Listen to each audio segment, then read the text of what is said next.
चीखते रह जाते हैं और असली आरोपी खुलेआम घूमते रहते हैं। दलितों की स्थिति वैसे तो कभी अच्छी थी ही नहीं, लेकिन तब मनुस्मृति का कानून चलता था, मगर अब तो लोकतंत्र है, फिर उनकी स्थिति बद से बदतर क्यों है?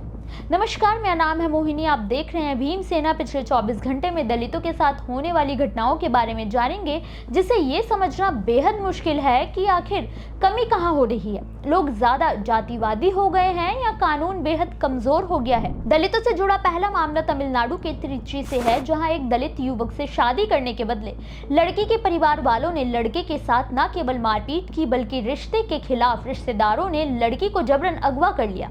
हालांकि पुलिस की सूझबूझ और तेजी के कारण कुछ ही घंटों में युवती को बचा लिया गया। ये मामला त्रिची जिले के मुदुकुपट्टी का है। सबसे पिछड़े वर्ग से आने वाली एम चिथिरावल्ली ने अपने परिवार के खिलाफ जाकर एससी समुदाय से आने वाले पी अजीत कुमार से शादी कर ली थी, लेकिन परिवार वाले इसके खिलाफ थे, जिसके बाद दंपत्ति ने अपनी सुरक्षा को लेकर मनापराई महिला पुलिस स्टेशन में मदद मांगी थी। पुलिस वालों के सामने पीड़िता ने साफ कहा कि वो अपने पति के साथ रहना चाहती है, लेकिन 1 जुलाई को अचानक लड़की के घर वालों ने लड़के पर धमकी देने का आरोप लगाया, जिसके बाद अजीत कुमार, उसकी पत्नी और मां पुलिस थाने पहुंचे, लेकिन लड़की के घर से कोई नहीं आया।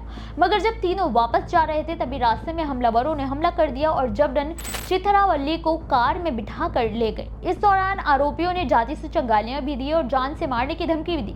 पुलिस ने तुरंत कार्रवाई करते हुए चिथिरावल्ली को उसकी नानी के घर से बरामद कर लिया। वहीं चिथिरापल्ली के भाई एम मलाईसामी, उसके बहनोई के भाई प्रकाश और एन अमानुल्लाह को गिरफ्तार कर जेल भेज दिया गया है और आगे की जांच जारी है। दलितों से जुड़ा अगला मामला बिहार के पटना से है, जहां पूर्व मुख्यमंत्री जीतन राम मांझी ने बाबा साहेब अम्बेडकर की दलितों और पिछड़ों के लिए अलग निर्वाचन क्षेत्र की मांग को फिर से दोहराया है।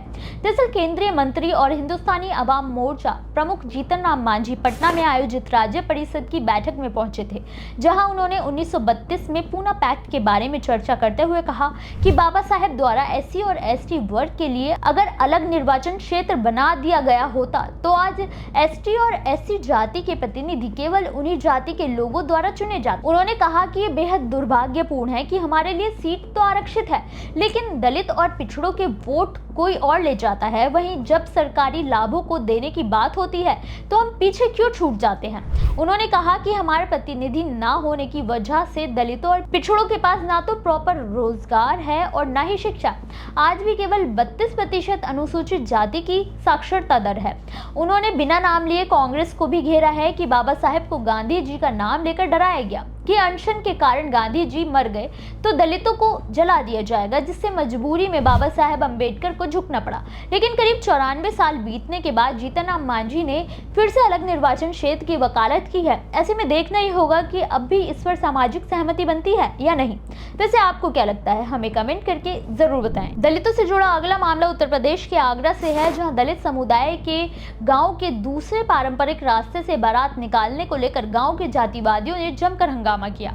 विरोध के कारण बाराती काफी नाराज हो गए। हालांकि इससे पहले ही हालात हिंसक होते लड़की वालों ने सूझबूझ से पुलिस को बुलाया और करीब 3 घंटे की मशक्कत के बाद शांति से बारात निकाली गई। ये मामला आगरा के फतेहाबाद में थाना निबोहरा क्षेत्र के गांव रामपुर का है, जहां गुरुचरण सिंह वाल्मीकि की बेटी जसोदा की शादी थी। बारात तय समय पर गांव में आने वाली थी, लेकिन तभी खबर मिली कि जिस रास्ते से बारात आनी थी वहां किसी की मौत हो गई है, तो रास्ते को बदल दिया जाए। लेकिन जब बारात दूसरे रास्ते से निकलने लगी तो कुछ जातिवादियों ने इसका विरोध शुरू कर दिया।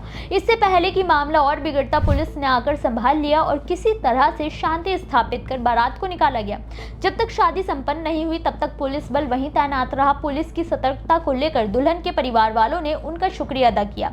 लेकिन सबसे बड़ा सवाल ये है कि आखिर जो सड़क सबके लिए है उस पर दलितों के लिए इतनी पाबंदियां क्यों हैं? अब देखना ये होगा कि शादी तो हो गई, लेकिन अब दलित परिवार के साथ किसी तरह का अन्याय ना हो। दलितों से जुड़ा अगला मामला भी माननीय चीफ चंद्रशेखर आजाद को लेकर है, जिन्होंने अभी हाल ही में उनकी सरकार बनने पर 5 लाख सरकारी नौकरियां देने का वादा किया था। वहीं अब उन्होंने एक और नई घोषणा कर दी है। उन्होंने कहा कि वो मानते हैं कि कोई भी सरकारी अधिकारी, चाहे वो कांस्टेबल हो, हेड कांस्टेबल हो, शिक्षक हो, उन सभी को उनके गृह जनपद में तैनाती मिलनी चाहिए। वहीं महिला शिक्षिका को पास के स्कूल में पोस्टिंग मिलनी चाहिए। वहीं टीचर्स पर सरकार जो अतिरिक्त कार्यभार दे देती है उससे उन्हें मुक्ति दी जानी चाहिए। शिक्षक शिक्षकों का काम केवल पढ़ाना है तो उनसे बाकी के सरकारी काम ना करवाए जाए। उन्होंने इसी के साथ सरकार को आड़े हाथों लेते हुए घोटाला करने को लेकर घेरा है। उन्होंने इशारा दिया है कि 2027 का विधानसभा चुनाव बहुत कुछ बदलने वाला है। आजाद का ये ऐलान साफ इशारा है कि अगर 2027 में सत्ता परिवर्तन होता है तो यूपी की दिशा और दशा दोनों ही बदलने वाली है। ऐसे में कहीं ना कहीं शायद हर दलित वर्ग के व्यक्ति को आगामी चुनाव का बेसब्री से इंतजार है। आपको क्या लगता है, कमेंट में जरूर बताएं। दलितों से जुड़ा अगला मामला केरल के त्रिशूर से है, जहां सरकार ने अनुसूचित जाति और अनुसूचित जनजाति की महिलाओं को आर्थिक रूप से सशक्त करने और आत्मनिर्भर बनाने के लिए दक्षायनी नामक योजना को लागू करने की तैयारी शुरू कर दी है। राज्य सरकार के अनुसूचित जाति, अनुसूचित जनजाति और पिछड़ा वर्ग कल्याण मंत्री KL तुलसी ने खुद इस योजना की घोषणा करते हुए कहा कि राज्य का विकास तभी सही तरीके से हो सकेगा जब महिलाएं भी पूर्ण रूप से सशक्त होंगी। योजना की शुरुआत के लिए पलक्कड़ को चुना गया है। आपको बता दें कि योजना में 18 साल से ज्यादा उम्र की SC/ST समाज की महिला उद्यमियों और बेरोजगार पेशेवर को करीब 75% तक सब्सिडी दी जाएगी और बाकी की रकम बैंक से लोन लेकर या SC/ST विकास निगम से सहायता लेकर जुटाई जा सकती है। केरल सरकार की ये योजना राज्य की गरीब और पिछड़ी महिलाओं के लिए बहुत ही लाभकारी होगी, जिससे महिलाएं भी सशक्त हो सकेंगी। दलितों से जुड़ी इन खबरों पर आपकी क्या राय है, हमें कमेंट करके जरूर बताएं।